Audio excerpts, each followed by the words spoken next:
pertama, ada perencanaan pembelajaran. Yuk kita lihat. Wah, ada nih proses pengintegrasian mata pelajaran ke dalam tematik. Menurut SDSM 1 dan SDSA, pembelajaran sendiri sudah terintegrasi ke dalam tematik. Seluruh mata pelajaran yang sudah terintegrasi yaitu ada matematika, bahasa Indonesia, PPKN, dan SBMPTN. Proses yang dilakukan dalam mengintegrasikan mata pelajaran dengan pembelajaran tematik yaitu dengan menyesuaikan tema dan menentukan subtema. Setiap subtema tersebut sudah mencakup beberapa materi pembelajaran yang saling berkaitan. Misalnya, pada mata pelajaran bahasa Indonesia, terdapat materi tentang kegiatan di siang hari. Mereka belajar apa yang bisa dilakukan pada siang hari, dan bagaimana ciri-ciri siang hari. Ternyata ciri-ciri di siang hari seperti teriknya sinar matahari ke bumi, terintegrasi ke dalam pembelajaran IPA. Matahari bersinar dengan terik periode pada pukul 12. Ciri-ciri siang hari tersebut juga terintegrasi ke dalam pembelajaran matematika, di mana mereka mengenal tentang jam. Kemudian mereka juga belajar tentang kegiatan pada sore hari. Apa yang dilakukan pada sore hari? Salah satu contohnya adalah menyambut ayah pulang dari kerja dengan santun. Kisah santun tersebut juga terintegrasi ke dalam pembelajaran PKN. Ada juga nih kesesuaian, indikator, dan tujuan pembelajaran yang akan dicapai. Proses yang dilakukan adalah dengan memperhatikan silabus dan kurikulum 2013. Perlu ditinjau terlebih dahulu kebutuhan siswa, lalu ditentukan tujuan apa yang akan dicapai. Tetapi ada juga yang tidak tercapai dalam pembelajaran online ini, di mana kendala utama dialami oleh guru. Kendalanya adalah jaringan, dan juga dari siswa itu sendiri dengan tingkat pemahaman dan pengetahuan yang tentunya berbeda-beda. Contohnya, pada bahasa Indonesia ditetapkan indikator. Siswa dapat menyebutkan kegiatan apa saja yang dapat dilakukan pada siang dan sore hari. Tujuan pembelajarannya adalah agar siswa dapat menerapkan kegiatan-kegiatan yang telah dipelajari dalam kehidupan sehari-hari. Pada IPA ditetapkan indikator. Siswa mengklasifikasikan ciri-ciri di siang dan sore hari. Tujuannya adalah agar mereka tahu kegiatan yang tepat dilakukan di siang dan sore hari. Pada matematika ditetapkan indikator. Siswa dapat membedakan jam di siang dan sore hari.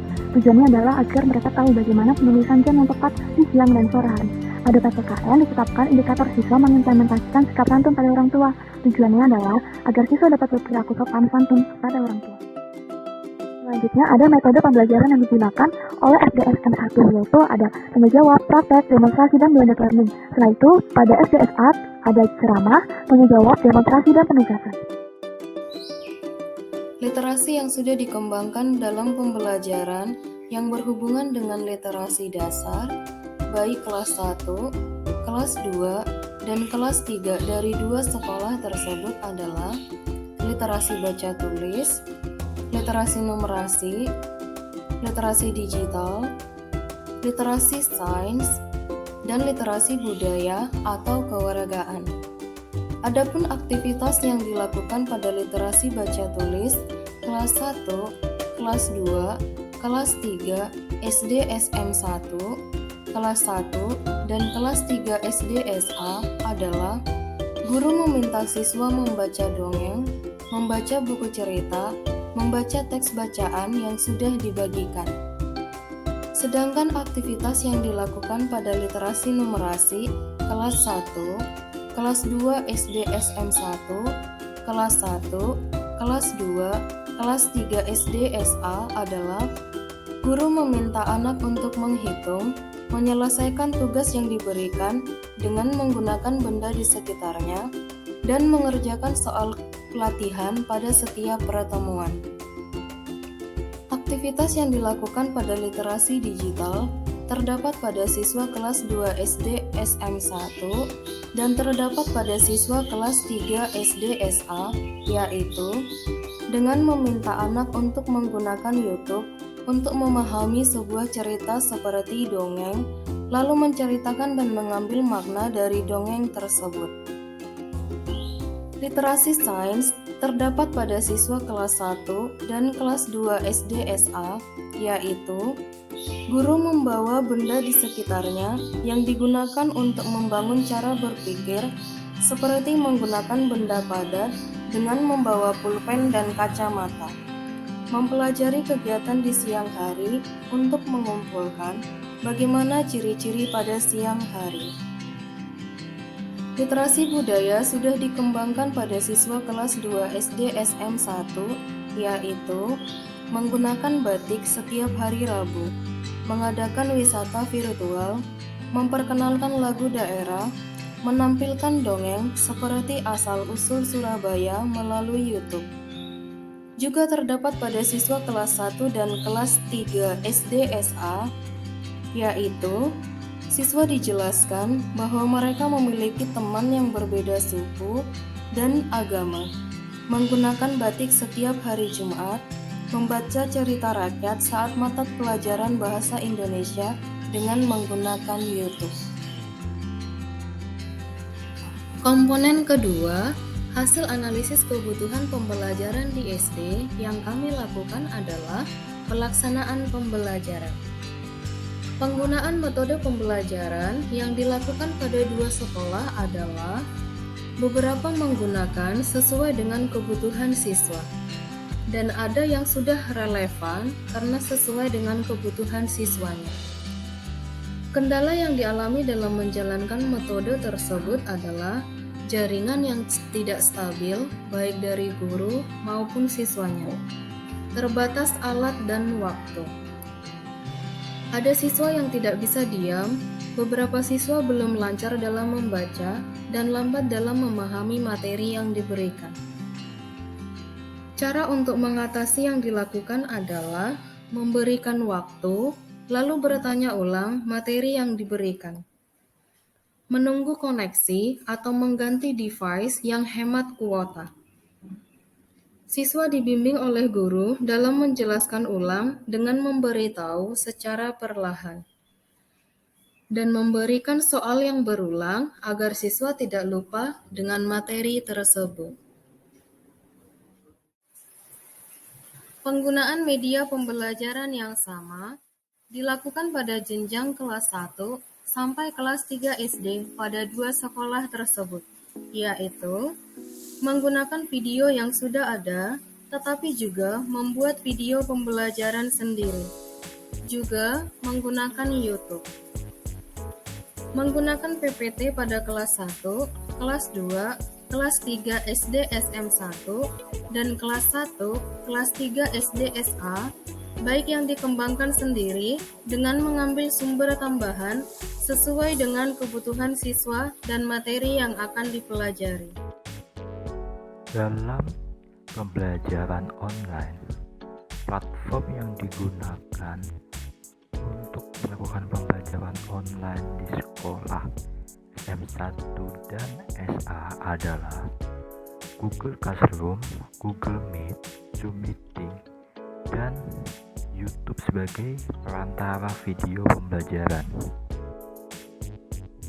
Belajar yang digunakan oleh guru di sekolah SM1 dan SA menggunakan buku pena atau buku literasi yang terjadi di sekolah SM1 dan SA lebih diterapkan dalam pembelajaran di kelas. Tujuannya pada LKPD, guru mengembangkan atau menggunakan lembar kerja untuk siswa, seperti lembar soal dan lembar kerja siswa. Proses penyusunan dan pengembangan lembar kerja dengan mencari sumber dari buku lain, Google Formulir, dan Quizzes. Dari berbagai proses tersebut, disusun menyesuaikan dengan materi yang diberikan, serta mengacu pada kompetensi dasar. Media pembelajaran. Media yang digunakan untuk mendukung proses belajar adalah YouTube, PowerPoint, Google Classroom, Google Meeting, atau Zoom Meeting. Namun, dari banyaknya media yang digunakan oleh guru, YouTube dan PowerPoint yang paling menarik untuk siswa, karena dengan kedua media tersebut dapat membantu memudahkan siswa memahami dan mengingat materi yang disampaikan. Pada bahan ajar yang digunakan dalam proses pembelajaran masih relevan dengan kebutuhan siswa, yaitu bersumber dari buku pena, YouTube, dan materi dari Google sebagai penambah. Media dan sumber belajar. Bacaan penunjang. Referensi bacaan yang digunakan untuk menunjang atau mendukung proses pembelajaran yaitu berupa buku pelajaran yang biasanya dipakai pada saat pelajaran. Contoh bukunya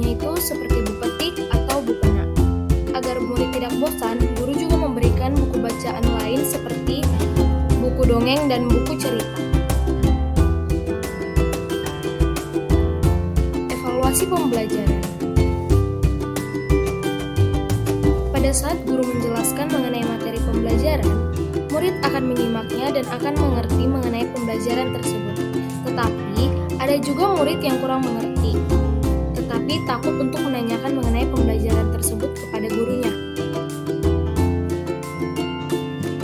Nah, guru akan melakukan evaluasi. Setelah guru selesai menyampaikan materi, guru akan melakukan evaluasi mengenai sejauh mana murid memahami materi pembelajaran yang guru berikan. Nah, evaluasi itu berupa kuis, latihan, dan penugasan. Kuis, guru akan memberikan kuis kepada muridnya. Yang kedua ada latihan. Latihan mengerjakan soal dapat dibantu guru pada saat mengerjakan di sekolah. Hal ini membuat murid terbantu oleh adanya guru. Kemudian ada penugasan. Selanjutnya, guru akan melakukan penugasan kepada murid agar mengetahui sampai di mana murid mengerti mengenai pembelajaran.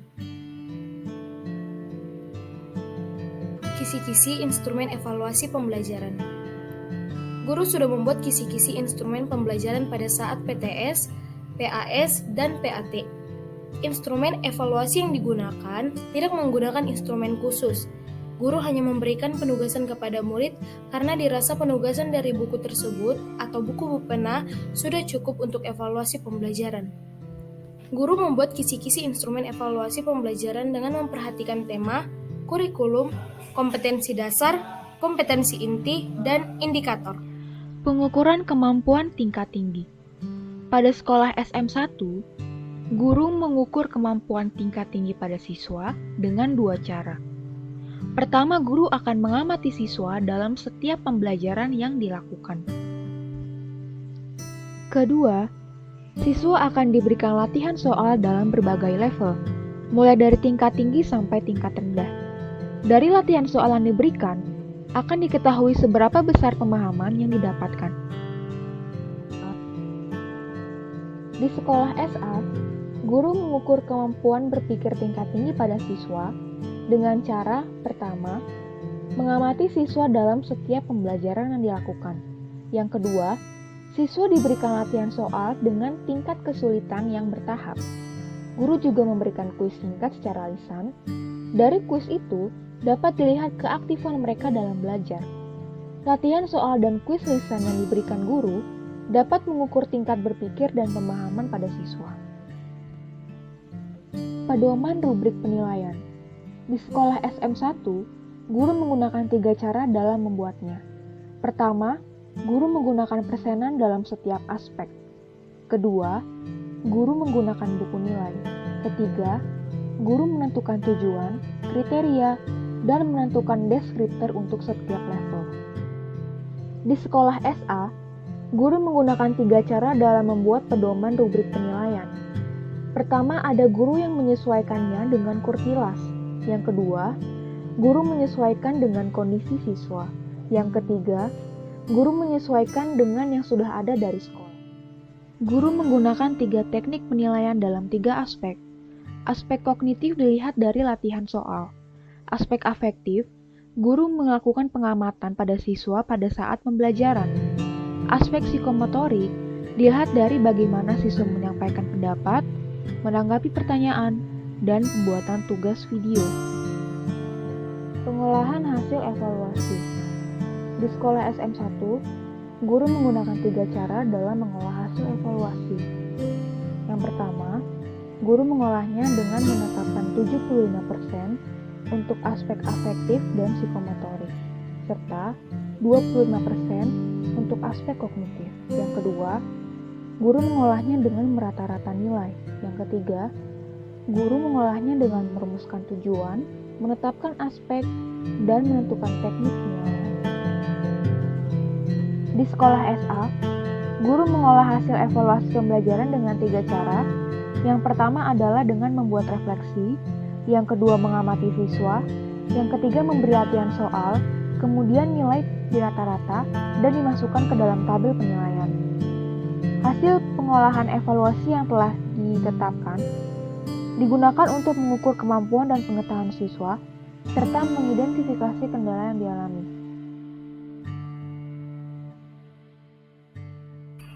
Hasil wawancara dan observasi siswa yang kami lakukan adalah dari 28 siswa memahami dan mengerti pembelajaran yang diberikan oleh guru, dan 1 siswa mengatakan mungkin. Alasan yang diberikan mereka adalah ada pendampingan belajar dari orang tua yang membantu jika ada kalimat atau kata yang tidak mereka mengerti. Mata pelajaran yang disukai siswa adalah matematika, bahasa Indonesia, SBDP, agama, PPKN, PJOK. Alasan yang diberikan siswa yaitu suka menghitung dan pelajarannya mudah dipahami. Dari ke-27 siswa mengatakan cara mengajar membantu siswa untuk semangat dan termotivasi dalam belajar. Dari ke-27 siswa mengatakan bahwa video pembelajaran membantu siswa dan menarik siswa karena terdapat audio dan gambar sehingga siswa lebih mudah untuk membayangkan ataupun memahami. Kendala yang dialami oleh siswa dalam belajar adalah signal. 2 siswa menjawab tidak ada, 1 sulit dalam menjumlahkan dan mengurangi, 1 siswa belum lancar membaca, dan 1 siswa menulisnya masih sangat pelan. Soal atau latihan yang diberikan oleh guru, ada yang mengatakan mudah dan ada juga yang mengatakan agak susah. Terima kasih sudah menonton video kami hingga akhir. Eits, jangan lupa di like dan subscribe.